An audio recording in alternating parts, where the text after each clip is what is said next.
rocking. I try to let a few doors walk, but if that freezer runs low, I gotta stock it. These scrub bucks got no mask, darn sure no drop times, but this chili has deer burger in it tonight. Where did this podcast go? Straight to hell. Yeah, speaking of hell, check out East Coast Bowhunting Podcast. Fantastic. First of all, I'm addicted to the show. I like that. That's cool. Okay. Whole hunt, you live it, you breathe it. It's a whole different world. This East Coast has a little bit more of an edge and a grind to it. You guys are fucking awesome.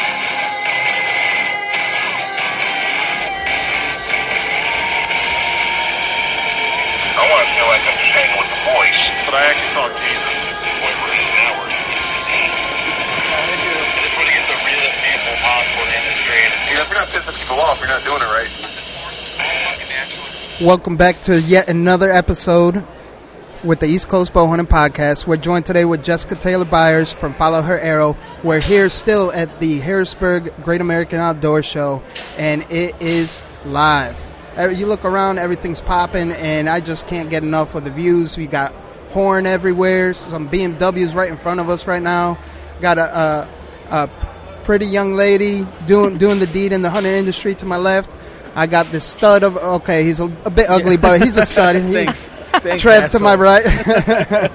And welcome back. We're just doing it, blasting them out. Welcome, Jess. How you doing? Thank you, guys. I'm excited to be on.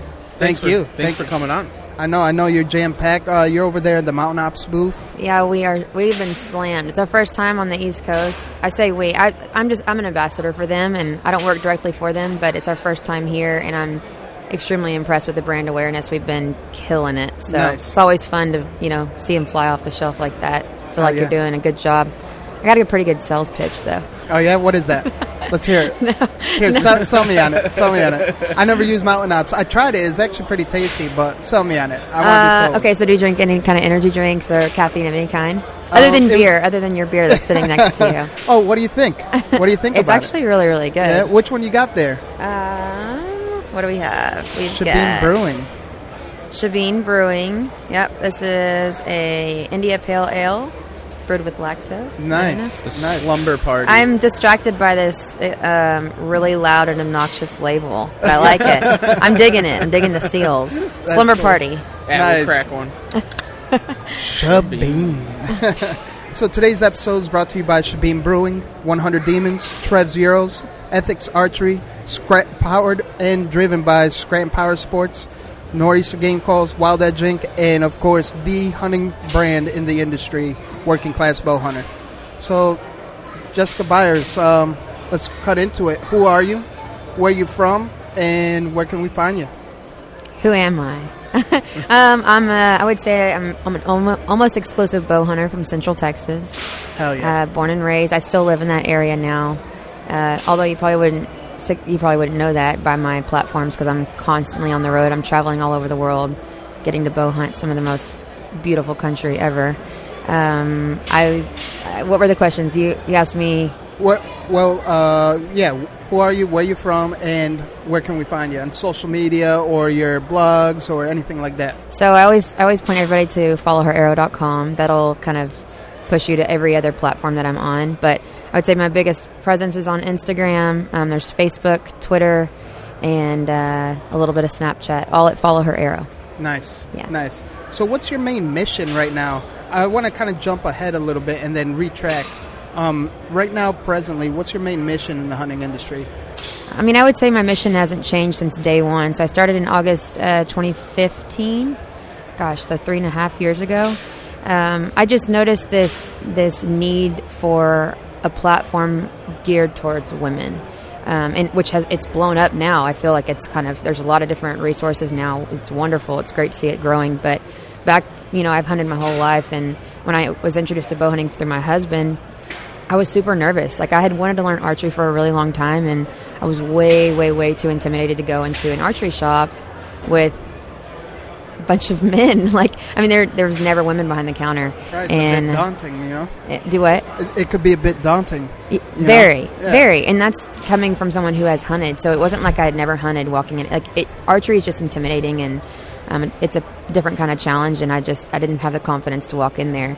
And if I didn't have my husband, or if somebody didn't have a brother or father or somebody to introduce them, I realized like you're missing out on a lot. I think there's something special about a woman learning from a woman, and so my mission will always be to bring women and kids into bow hunting, because those are the ones who don't naturally, like, I guess, have that confidence to walk into it. Kids need to be introduced in the right ways, the safe ways, ethical ways, so you can really put you can really be a big a positive influence to them at a really young age, right? Before you grow up and see the good and bad in the world. And so it's really cool to get a hold of them. And then women will always be my mission. I see it so many times. I meet women, they're like, I want to go in there, but I can't. I'm like, no, I was you before. Right. Like I used to be that way. Now I'll go to any archery shop solo and I can talk it with anybody.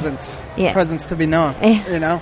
We always advocate, and Trev will agree that women are superior. I mean, it's hard to admit it sometimes as being a man, but women are superior, hands down. I mean, you guys have more focus, the drive for sure, and you guys have something to be driven with on your mission itself.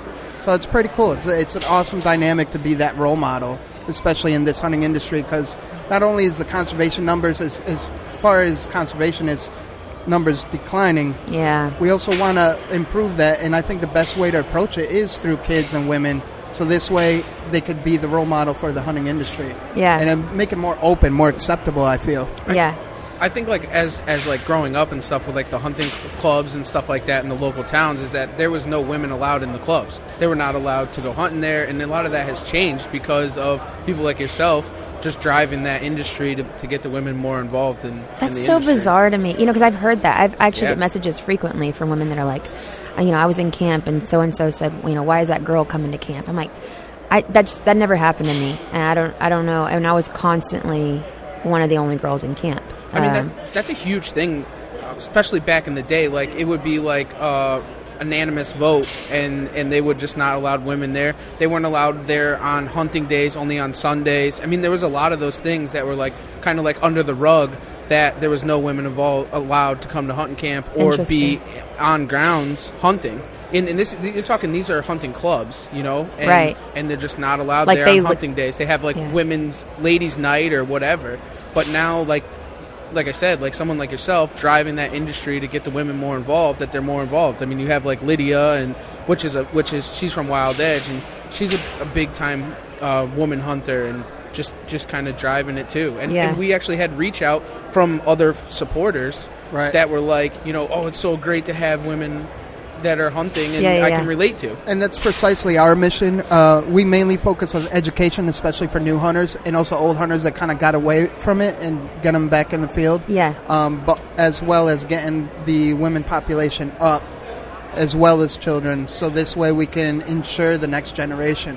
Absolutely. Because that's the most important. Right now we can't do too much presently, but we could sure as hell, look towards the future and work on our future and future generations. So. Yeah, I mean, back to the original question when you asked, what is your mission? Another thing that I, like, of course my mission I would say is always going to be that focus, but to take it a step further, you can do a lot through digital platforms. You can reach a lot of people, absolutely, but at the end of the day, you're still looking through a screen. It's not the hands-on experience that I think is crucial to have to bring people in. No doubt. So that's been a really big focus. I'm hitting more shows this year. I've already signed up to be an instructor at an all-girls archery camp this summer. Oh, that's awesome. I got to like kind of dabble in it last year, like last minute thrown in, doing like a backup instructor, and now this year I'll be like that hands-on for the outdoor Texas camp. So that's been really fun. And any kind of opportunities. I got an opportunity yesterday, like, hey, there's a 3D shoot in Texas. It's an untouched crowd. I've never been, to that type of shoot before. So I think hands-on and getting to talk to people and shake hands and be like, it is okay. You're going to be just fine. That is a different kind of approach, because, words are just words on a screen. It's hard to feel like it doesn't reach everybody. So exactly. And it seems like a lot of people have that intimidation factor inside of them. They're just so intimidated to get into it. Well, even don't some even know where to men, outreach to. Yeah, even some men feel that way too. Yeah, like, it's tough. Of course, it started out women. Like, that was my drive. That was where my heart was. But it has branched out into kids and men. And I think I was telling somebody yesterday also, the biggest compliment that I've ever received through social is from dads that say it's so nice to have a platform where I can tell my little girl it's okay to follow her. Stop it! You get me all choked up now. You get me all choked up. I got a daughter. Well, I cry. Yeah. I cry when I get those messages because I'm it's hard to find, not just cussing and stuff. I'm talking about conservative, just inspiring individuals where they've got their clothes on. That's really important. I want to keep that. Yes. Can we? Yeah, actually, I'm glad you bring that up. Yeah, I'm glad you bring that up naturally because that's something that Trev and I are really. If that's your game, right? I guess if that's what you're going for is the likes and stuff, and that's what fulfills you, I guess that's cool. But it just definitely paints a different picture in the hunting industry, and it's something that we try to work against. Yeah. In consideration of the individual, but it just paints the wrong picture. What are your thoughts on that? I don't know. I try not to say anything negative about It's tough, right? Yeah, I just never want to be negative. It's not my thing, but I know that same what you just painted, that picture you just painted, it still catches attention, and it still might make somebody want to pick up a bow because she may think that's how she's going to get attention. It's not I wouldn't say it's the right way, but who am I to say that what's right and wrong? It's true. Just their route of doing it, and there's more than one way to more than one way to skin a cat. I never know. I guess my question to those individuals is, what is your end goal? What are you trying to accomplish? And I think a lot of times it's just an emptiness. I think it's just they have their own struggles, and they're just that's what's satisfying, whatever their emptiness. Wow, that's deep. That's deep. No, but that's real though. That's real as fuck because they're not being real at that point. Well, maybe that's their therapy though. Yeah, in the same essence. But not to get too into the dark section of that. But what I'm gonna make a hard transition. I'm sorry. Okay. What drove you, or who got you into the woods? My pops. Your pops. My dad. What age? Oh man. Yeah, I'm taking you back.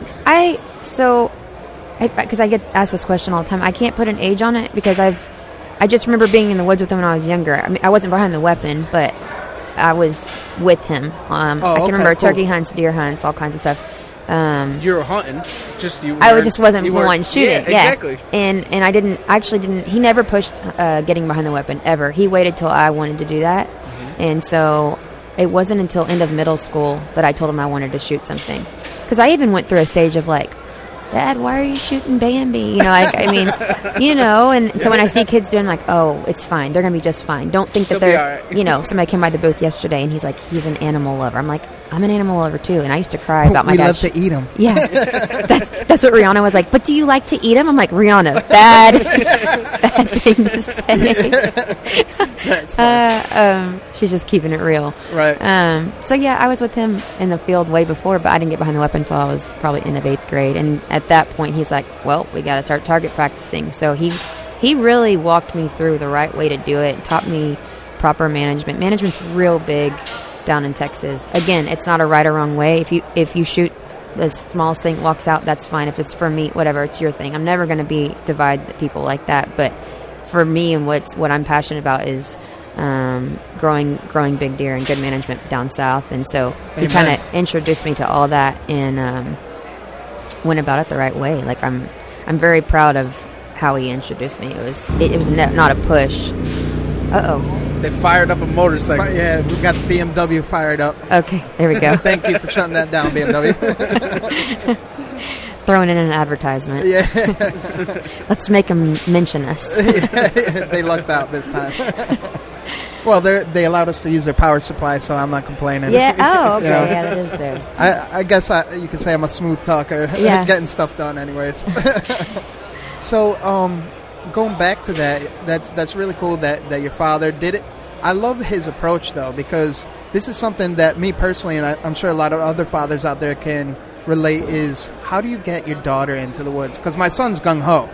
He has Santa for a bow, and he asked me individually for his air rifle, and we've been hitting the woods. Yeah. But my daughter, she's so against it, but she loves being in the woods.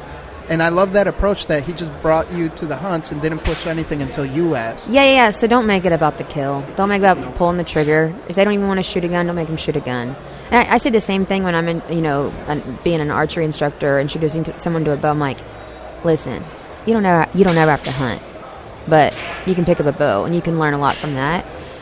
In the same approach for hunting, think about. Just ask yourself, what does hunting mean to you? And it's so little of the hunt is about the kill. So highlight that. Like, how do you focus in on that for anybody, but especially little girls? Don't make it about the kill.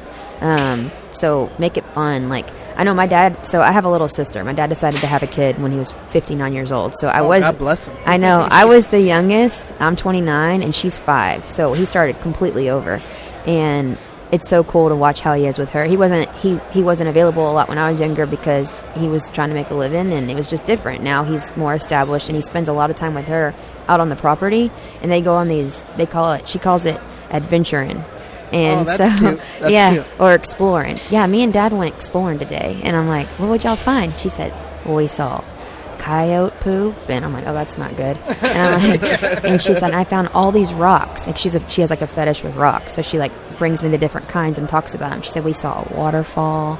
Like, she gets really excited about nature, and that's where it starts. That really truly is where it starts. And they're gonna start seeing animals, and they're gonna, I think it's just time and not pushing. Anytime they feel like you really have to start. You're pushing for them to kill something.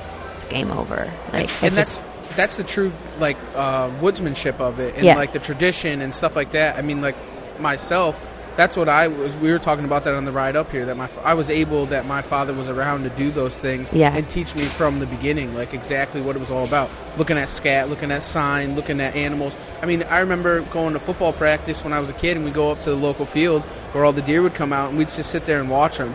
And I didn't realize it at the point until I got older that was a lesson, that it was to watch deer so that you could more or less control yourself and being around them and seeing them, and at a young age. Yeah. It was so when I came to the opportunity to actually harvest a deer, that I had already been around them and knew the motions and how they were, and keep my, you know what I'm saying? No, just it's seeing them. so good. Because how many people go into the woods and they've never seen the woods, or they've never been around a wild animal and actually see what they actually do. It's pretty captivating, actually. Right. Especially first-time experience or just getting into it. It's pretty cool. Even just to take a kid to the stand and, not even have weapons. If there's a really good chance of seeing bring him. your binocs. Yeah. Make it fun. So they take binoculars. He teaches her about trees. He loves pecan grafting, so he has, lots of different grafts, and he talks to her about that. They look at tracks, because, we have pigs and deer, and there's raccoon tracks. He teaches her all kinds of stuff. It's really so cool. It's really cool. Yeah. I mean, there's so much to learn without ever even shooting anything. You better watch out. She's going to surpass you. Oh, 1,000%. Because I've already asked her, I'm like, do you want to hunt? And she's like, yeah. I was like, what do you want to hunt? I have this on my vlog, a few vlogs back. She's like, a hog and an elk. And I'm like, oh wow. Those are two totally different things. But it's going to be cool. I was like, you want to shoot it with a gun? I'm going to shoot it with a bow. And so I got her first toy bow, and we practice. She has a little target on her wall in the room that's it has the foam ends, and she's gonna be way better than me, 1,000%, because she's learning even these, what my dad's teaching her is everything that a hunter needs to know too. It's where it starts, right? That's gonna make her so much better of a hunter because she's so observant. And I didn't learn that till I got older. I was like, we're going to the blind, and then we were gonna look at animals, and it's a different focus at the time. And she's gonna be a good hunter. I can't wait. I'm like, I cannot wait because her birthday's in September, so I miss almost every birthday because I go elk hunting. Right. Don't judge me, audience. But so we always celebrate later. But I'm like, I cannot wait till we celebrate her birthday in the mountains. I mean, I don't know. I mean, I think that's totally a realistic thing for to dream about. So yeah. I probably shouldn't get too excited because, she could go the other way. I don't see how. It's pretty much ingrained in her. Yeah. She's like, I'm a country girl. She's, You know what? She's great. I'm pumped about that because that's something we said with the next generation, like we touched on earlier. that she's going to really be a great role model and influence, and hopefully everyone else will take suit by then. Yeah, she's still pretty sensitive right now, too, because, like, we went out, I went out spot and stalking, which I didn't have my bow. I just grabbed my gun. I saw some pigs in the field, and I went and I shot one. Well, my dad brought her down there to recover it, and they brought my dog, because my dog's a Catahoula pit, and she's real good at tracking blood. Oh, nice. And so my dog took me to the hog, and I guess it was a sow that had a bunch of, like, newborn babies. My dog brought 3 of the babies back, and Carson got really upset. She's like, why is she killing babies? I'm like, honey, that's just instinct, you know? She didn't know any better. And she got upset, and then she started to understand, and you just have to kind of walk them through that. And it's a state process, facts. Don't fill their mind with fairy tale things. Like, I can't stress that enough. I mean, don't walk around it. You know, we put food on the table. This is how we put food on the table. Why is that dog doing that? Because it's in their instinct. It's in their blood. If we didn't have them as owners, they're going to be out in the wild killing animals to survive. That's the way the world goes round. I don't like the fairy tale stuff. So I think it's great she's an animal lover, but I'd consider myself the same. So, yeah. It's not dope. One or the other. You know? That's dope. I like that. I have a 5-year-old niece, and the same thing is that we don't hide it from her. Yeah. It is reality. Like, you want to come over. Like, I have a Euro shop, and I do with the Demersa beetles and stuff like that. And yeah, cool. So she comes over, and she'll be like, Uncle Trevor, you can't kill deer. No more killing deer. But I'm like, well, it's for food, and that's how we survive. And she's like, all right, then it'll be all right as long as you don't kill the babies or whatever. But we teach her the reality of it, that this is really. And at first, it was a tough thing. But now, once it starts to sink in and she realizes she's eating it, and then it's all good. I mean, but I feel like all good things are tough at times. Like, that's just, it's not supposed to be easy. Anything you do in life. Right. Yeah. It shows life. So you're teaching a lot more than just about putting food on the table. Like, you're teaching about, like, this is real life. It's not some dream. And they'll be able to carry that once they're older and facing reality, so to speak. Yeah. I mean, the world, especially nowadays, the world is tough. Yeah. So, I mean, the more you can prep them for that, the better. And they'll just be instinctive and have natural reaction to it. I have a buddy of mine out Midwest. Congratulations to him and his wife. They're expecting a newborn in April, and he's having a daughter. And I'm like, you know what? This is like the greatest news ever, because A, he's super avid bow hunter, and so is his wife. And then B, it's the next generation, and he gets to start from scratch. Yeah. And there's nothing more beautiful than that. Yeah. You know, you can dictate where your child's going to go. And even if she doesn't get into hunting, I'm sure she's going to be involved one way or another in conservation itself. So that's pretty cool. So what do you do day by day? Well, take us through a day in Jessica Taylor Byers' life. So I write a lot. I write for just because it's therapy, but I also write for my blog, and I write for companies that I work with. I do a lot of content creation. So, I'm constantly taking pictures, constantly editing photos. And lately, my what's consumed me is doing little vlogs. I like to do these, like, really quick turnaround time where it's 5 minutes or less. What have I done in the last 3 days? And just real quick. That's why I did a little, real quick video of all of us sitting here. So tons of editing, lots of digital design, because I feel like that's really what separates companies and people from other people. It's like, how much time do you put into your marketing and design work? So that consumes a lot of me. Like, a lot of people think I just hunt all the time, and it's all relative, right? So, like, I might hunt a lot more than somebody else, but I'm not hunting every single day, but I could. I shoot my bow almost every day. We just built an archery range in our backyard, which is pretty sick. Oh, I'm jealous. So in a good way, though. I'm jealous. Though. So I shoot a lot. It's convenient and necessary, and I'm one of those people that has to shoot a lot for my confidence to be up. I don't just shoot right before a hunt, and I'm like, oh, okay, I'm good to go. Nice. So I spend a lot of time doing that. So much time on the phone, so much time building relationships, whether it's this podcast, building out plans for, like, annual plans with companies that I work with. Like, what are your deliverables? What do you need from me? And then visiting different, like, camps and schools or whatever, however I can get out there and meet people. I spend a lot of time doing that. Day to day. Like, I feel like so much goes on. I work out a lot. I go to the gym quite a bit. Being an ambassador for Mountain Ops, I'm sure you use their product. Yeah, Oh, yeah. Ignite. Shameless plug right there. Yeah. I drink Ignite pretty much every single day, and then slumber it to sleep if I can't. I lay in bed a lot, just like thinking about like marketing ideas or my next big hunt or whatever it is, and I can't go to sleep. So philosopher, yeah, you gotta do it sometimes, right? So I'm a little curious on the actual on that product. So you're saying Ignite, like that's like an energy drink, like you were saying before. So I say it's like a healthy alternative to an energy drink. Okay. So with energy drinks and coffee, sodas, like even pre-workout, even our pre-workout, you're gonna experience that really good high, and then you might crash afterwards. Might be something really good for you, actually. Yeah. he's in the energy drink realm. Oh and gosh, that might be a really good alternative. Yeah. So energy drinks are super dehydrating. Like if you you're gonna crash if you don't continue to drink them. Like I'm assuming that you drink them back to back.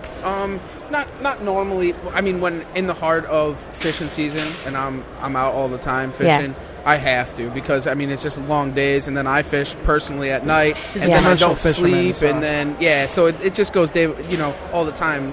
Between this year was tuna fishing and shark fishing, and you're offshore, and then you come in, and it just.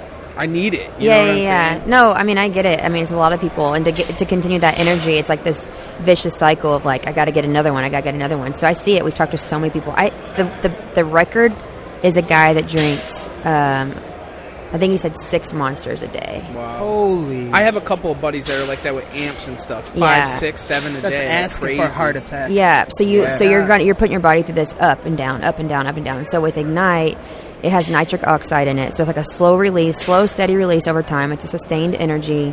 But also we took some of the properties of our Enduro line, which is the hydration and recovery line. We put it into the Ignite. So you're actually hydrating your body in the process versus coming off of it and like getting cotton mouth and like sucking everything out of your body pretty much. It's just, we recommend it. It was designed for the endurance athlete. For me personally, I do a lot of cardio. I don't lift a lot of weights. I do enjoy lifting weights. And for that, maybe our Yeti, like a legit pre-workout would be better just to get a really good pump. But I'm like, I want to be able to chase elk. So I do a lot of high-intensity stuff and cardio. So Ignite works better for me. But yeah, it was designed for backcountry hunters or even like shift workers and firefighters, law enforcement that, that need that energy over time. Even our military, the guy working the booth right now, he's military. So I could have used that last year after fishing for 7 days, coming home, falling asleep, crashing. And that's exactly what happened. Is I crashed on energy drinks. I was drinking 5-hour energies and was offshore, and then came back in, driving home. I fell asleep driving home. Yeah, that's crazy. I know the Kiefer brothers are high advocates for mountain ops too. Yeah. I talk to Chris from now and again. I try not to bother him too much because he's super busy too. Doing the deed, but. Yeah, I see the difference, and he does a good job kind of explaining everything. Yeah, and it's no sugar, no carbs, no sodium. And he came a long way, too, not to keep on him, but he used to be, kind of round around the edges at one point. And he's a stud now, Yeah, it's really cool to see some of the testimonials, too, that people who incorporated even just a protein drink or meal replacement into their day. I've seen, like, one guy said he's lost 40 pounds, another woman was 38 pounds, and it's just super cool. I don't know, weight loss stuff makes me emotional. Like, have y'all seen that show, My 600-Pound Life? And they go through the surgery and stuff. I crazy. Cry on every episode. That's crazy. A few times that I even watch TV. That's like literally twice a year, maybe. Exactly. But yeah, weight loss. I don't know, just like changing your life around and adding. Because when I work out, I could be having the worst day ever, and if I just go work out, I feel like a completely new person. Like untouchable. I had this conversation with somebody about the negativity that comes my way, and I noticed that on the days that I get really, really down, it's because I know that I'm not using my full potential in that moment. Whereas like if I've just worked out and cranked out blogs and content and I'm on top of all my emails and I'm like killing it and life, to what's in my opinion, you can't touch me. So I really try to work out daily just for that, to where, because you got keyboard warriors every day. So I'm glad you bring that up because negativity is actually very easy. I mean, me personally, very easy thing to kind of deflect because, like you said, you're out there doing the grind. At the end of the day, if you're not tired, you didn't try hard enough throughout the day. And the short of it. Yeah. I mean, you really got to be out there and grinding, and whatever it is that you do best, just keep on at it and deflect that negativity and stay away from that negativity. And sometimes I even challenge myself throughout the day with that one negative person or comment, see if I could actually kind of educate them towards positivity. Yeah. In one manner or the other. So that's pretty cool. One of my buddies, are y'all familiar with Adam Greentree? Yes. Y'all watch him? So one of the things he told me when I was hunting with him in Australia was like the negativity about that whole thing. Like when it comes your way, he's like, it's. I think it's natural to want to react to it, but you have to remember they're already suffering enough. And I was like, what do you mean? He goes, anybody who's going to take the time to be that shitty towards someone, they're already struggling. Right. Don't add to their struggle. Even though they did that to you, don't add to their struggle. Don't respond. Don't feed it. Just, it's a form of compliment. Better. Yeah. Yeah. They're complimenting you because they see something that they either jealous or disagree with or want and can't have. So. Yeah. Yeah, so that changed my mentality too. It's like, because I don't want to add struggle to anybody's life. I want to do the opposite. True. And so it's really helped me get through some stuff because, they are suffering. They're miserable. They don't know how to spend their time, doing positive things that help them better themselves. Right. It's just the easy route, right? Right. Let me put them down because if they're down, I'm above them. But they're not. Cool. So, for the sake of the exterior noise, we have a segment we do. We usually have like a little ninja sound, like boo, and the little ninja stars flying. But we do a segment called Ninja Tip of the Day. Okay. So what that is what ninja tip of the day do you have for the outdoorsman or anything outdoors that you can suggest as good advice to apply it when you're either out in the woods or hiking or hunting? You have anything to give? I know. That's an on-the-spot question. Yep. That's why we do it. Ninja tip. I don't know. Y'all are going to have to give me some more time on that one. There's so many tips, like... Which one first comes to mind? First one that comes to your mind. Something that would help someone be successful. Outdoors. Honestly, because I'm almost exclusively a bow hunter, the mental game is what I struggle with the most. So I don't really know how to word this. I just I was gonna say just don't ever go in the field without your mind right. Like if you don't think for a second that when you pull your bow back you can hit, don't even go. Like it's such a mental game. That's a perfect ninja tip. Is it? Okay, because I felt like this sounds really stupid coming out of my mouth. Nope. That is really good. Because that's something that somebody else would struggle with, and then they would know that if they go into the game, if their head's not there, then don't do it. Yeah, like if you're already like, I don't know if my bow's on, or I tweaked this yesterday, maybe that wasn't right. Like, don't even go out. Like you're just asking for trouble, because that's all you're going to think about, and that's the last thing you need to think about. So in other words, visualize everything going right. Oh, and then the it's so powerful. Behind it. So I feel like I am so strong on the idea that what you let sit in your mind is what you attract in your life, 1,000%. And that's why I try to always be very, very positive. And it is a struggle, but it's something I work at daily. Of like, even if I see an animal and I'm like, it's coming, I'm going to have this shot, I'll tell myself, you're a badass. Freaking pull your bow back and do what you do. Like I will have this game in my head. I love that. So, and if I can't convince myself that in the moment, then you just watch nature do its thing. Like that's cool too. It's not a unsuccessful thing, but there have been times where I've drawn back and let down. Yeah, because I'm like, it doesn't feel right. You don't know why it doesn't feel right. Either I didn't do enough reps, or I'm just having a bad day, or whatever it is, but it's not unsuccessful. That shows the experience in the woods or what have you, in hunting in general, like how many times you've been out there that you're able to make that decision. Because I know firsthand watching, newer hunters, they'll take the shot anyways. Yeah. So that says a lot about your background too. I like that a lot. You have to be able to you've got to be able to do it. I don't know. I don't know how you get to that point, but yeah. Visualize and execute. Yeah. So now that we're winding down the episode, what do you have in your future? Can you let us into a little intel that maybe listeners don't know about, or the people out there don't know?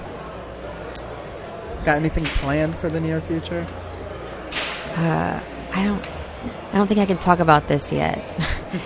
Y'all have to have me back on, and like maybe in the next 6 months to a year. There's some things cooking, things that I didn't really see myself, like roads I didn't see myself going down, which is kind of scary and exciting. And I don't even know for sure it's going to happen, type of thing. So hunting related? Yeah. Cool. Of course.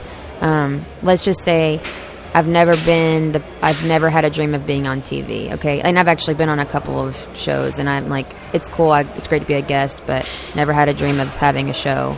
I'm gonna leave it at that. Boom. I love it. I love the mystery. I'm excited now. I'm excited. Yeah, I don't know if it'll happen, but it came to me. It's nothing that I pursued, and I think that awesome. when things happen like that, you gotta entertain it a little bit, So God lays down our path. It's just up to us to follow it. 100%. So everything happens for a reason. But otherwise, I really wanted to focus on the vlog this year. There's something really freeing about just getting to show like real and raw, unedited, not the highest end stuff. Everything. All of my vlog is just for listeners. If you watch my little 5-minute or less videos on YouTube, it's all filmed on my phone, all edited on my phone, from even with logos and lower thirds. And it's literally from my iPhone. I wanted that to be something that people saw and are like, hey, that's attainable. I can do that. And it's inspiration instead of seeing, my films that are like $20,000 plus films that most people could never do. Exactly. Like that's where my heart is, but that's not life all the time. That's not the way. That's not even the way life is. That's just me getting to tell a really incredible story with some extremely cool filming equipment. Yeah, the average person it's not far reach for them. Yeah. And that they can be able to do that. It's really cool that you point that out too, because a lot of people in our industry, they, as a matter of fact, last night it was like highly extreme dude man cave deer camp, and we recorded. Yeah, but it was very respectable because they dropped that knowledge too, that all these hunting shows, that some people agreed that a lot of it's fake. Yeah. And then the others were like, not all of it's fake, but they are produced, so they do need to perceive and make it a certain way, their vision, the producer's vision. Yeah. And you cannot even imagine, like, aside from the money and aside from the equipment, you cannot imagine the amount of hours we spend on a 6-minute video. Like, it is, like, gut-wrenching. I'm like, whoa, how do I even have this time, right? So it's not even realistic in a time aspect for anybody. If you don't, unless you do this full time where you make your own schedule, those films are so demanding.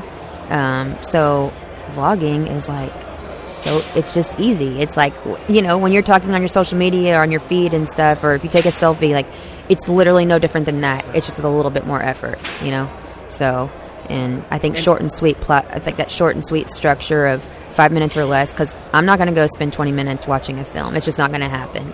I won't. I don't watch TV. I don't even really watch movies. So I wanted that to be more relatable. Like, you have 5 minutes in between an appointment or before your work starts. You're in the break room on your lunch break, whatever. You can watch this. That's cool. So I'm focused on that in 2019. I kind of touched on maybe a big thing coming. Still going to be a year out at least if that happens.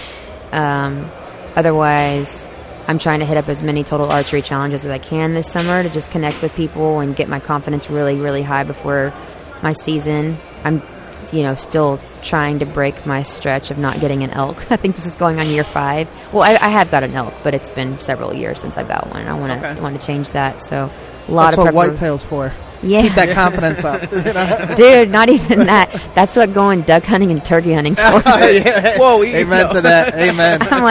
I'm putting my bow down happily right now because I can go shoot some stuff with a shotgun. And that is one of the times I pick up a gun. Sometimes you just need to kill shit. And that was me after the rut in Connecticut. 100. Things weren't happening, and it was real tough, and it was just a struggle hunting every day and not being able to succeed. And D-Rock's like, what are you fucking doing? Yeah, I said, I'm killing shit. I'm a fucking killer. I need to kill things. Like, I'm sorry. Like, I'm picking up the shotgun and we're killing sea ducks, and that's what's happening. I don't care. Like, I just need to get it out of my system. And it's a confidence booster because you realize that the inner savage is still there. Yeah. Like, you don't want to lose that. Yeah, like I still got it. I really do, even though I never pull my bow back. Right. This might be a struggle, but I know that it's still in me. Yeah. Isn't it crazy that we get so addicted to that struggle? I don't know what it is that's so satisfying about that. But no, I found a lot of gratification in going on duck hunts. I think just like this energy too with friends and just getting to cut up, and if you're not seeing ducks, you're still getting to laugh and make memories. Where sometimes I'm like in the deer stand, I'm like, why am I sitting in this freezing cold right now and I'm not seeing shit? They're bedded down. They're not going to be moving. It's time to go. You know what I mean? By yourself, talking to yourself. Yeah. Yes. So I think it's a nice contrast, whereas there were so many years I never touched a shotgun. Like, I just didn't. I don't know. It's been really cool. And I think, even turkey season, I'll probably shoot a lot more with my shotgun than my bow, just because, There you go. man, that is a struggle. I think I missed like 5 or 6 birds before I hit one with my bow, and I'm like, I'm not about that. I'm not. Right. I'm not trying to miss that many times. But one day, I'll give it a go for a couple of my hunts, but otherwise it'll be a shotgun season. There you go. We talk about that now, and I'm like, there's no way I'm gonna have a 2 or 3 year old bird come in and miss it or hit it and not be able to find it. And he's like, well, why are you doing it with shotgun all the time? I'm like, nothing's better than jelly heading a turkey. That thing comes in strutting and you just roll it. I didn't understand it until I experienced it. Like, right. This whole shoot him in the face. I'm like, I don't get it. I don't get it. Right. Now I get it. Yeah, Braxton called a bird in for me last season, and it was honestly one of the quickest hunts of my life. It was so random. It was one of those Hail Marys, like, this is never going to work. Mm-hmm. No, they came in on a line, and I'm like, holy shit, it's going to happen. It's going to happen. Yep. We were hooping and hollering. Nothing was on film, none of it. And it was like it was just such a freeing hunt for he and I. Like, we had such hell trying to get on one all season, and then finally it came together. It was literally like in the middle of a road. It was so weird the way it happened. And he was screaming. He's like, I don't know. He's like my biggest fan, so he gets really pumped up whenever we get to experience things like that. I do a lot of stuff without him, so I cherish those moments, especially ones where we're not dealing with camera equipment. Just the best memories. Yeah. It's more for yourself more than anything. Yeah. That's cool. So I want to be sensitive to your time, so we'll wrap it up. Got a couple more questions. And, sure. When you first saw East Coast Bowhunting Podcast coming at you, like with I have my Viking do on, and I was trying to be sensitive to what you were being involved with. So, what'd you think firsthand? When I first saw you? Yeah. So nothing shocks me because I don't know if you know this, but I lived in Italy for 3.5 months, and I traveled all around Europe, and I got to see all different cultures, and like hair or the way people dress, or none of that surprises me. Never. Cool. Like, you can't. Like, I'm a country girl at heart, like through and through, but I have a huge free spirit side to me. That's my mama and me, and I don't know. Like, I've been exposed to too much to be shocked. Nice. I think. What did you think when he said East Coast Bowhunting Podcast, like that we wanted you to be on the show? Yeah. What was your thoughts there? Why agree to it?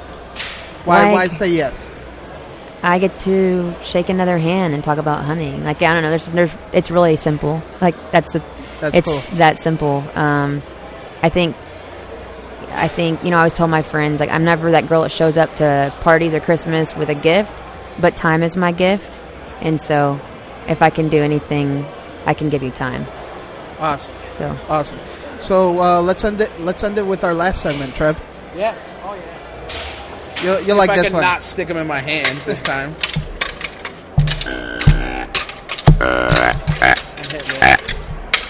So, Jessica Taylor Byers, yes. What rattles your antlers? What bothers you the most about the outdoor industry? What rattles your antlers? Another on-spot question. She wants to think about them. Like, it's seriously. Okay. Yeah. I want to be thorough in anything that I say. The constant pressure of having to, I don't know, justify being a woman that wants to feel feminine and sexy and still pick up a bow and get it done. Like, wow. I get so freaking tired of, like, you got to be one or the other. And I'm a tomboy at heart, but I will throw on some heels and rock it too. You know what I mean? Like, I don't know. I think that people judge so quickly if you like to do your hair and makeup and dress up, and it's a rare occasion for me. It really is. But at the end of the day, being a woman is really special, and if you don't feed that, then I think you dwindle down to nothing. Because I've been there where it's like that constant pressure of, like, well, you must not be legit because you do this, this, and this. And so you feed into that, and you're like, no, you feel like you have something to prove. And you really don't. Like, who you are is always enough, period. End of story. You don't need to justify anything. But there's still that pressure, and I see it happening to other women a lot.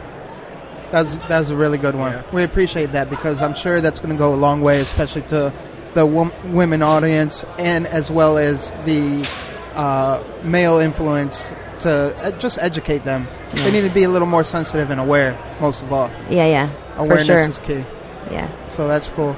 So, I mean, we really appreciate you coming on and Yeah, of course. taking the time for your busy schedule, and we definitely always do this round of positivity. What's your positive thing to end on? I'm positive that we're here at the show, and we got to meet Jess, and she was able to come on the podcast, and I'm looking forward to finishing up the show and seeing more things and meet more people. Awesome. And what I bring to the table of positivity is, again, your presence, giving us your time, and your mission most of all, and then just being a advocate for the hunting industry. And I really hope and Godspeed on your upcoming adventures. I'm looking forward to it. It's going to be really cool. If my guesses are right, it'll be before the year's up. Before the year's up, I just feel it. Thank you. That means a lot. Thank you.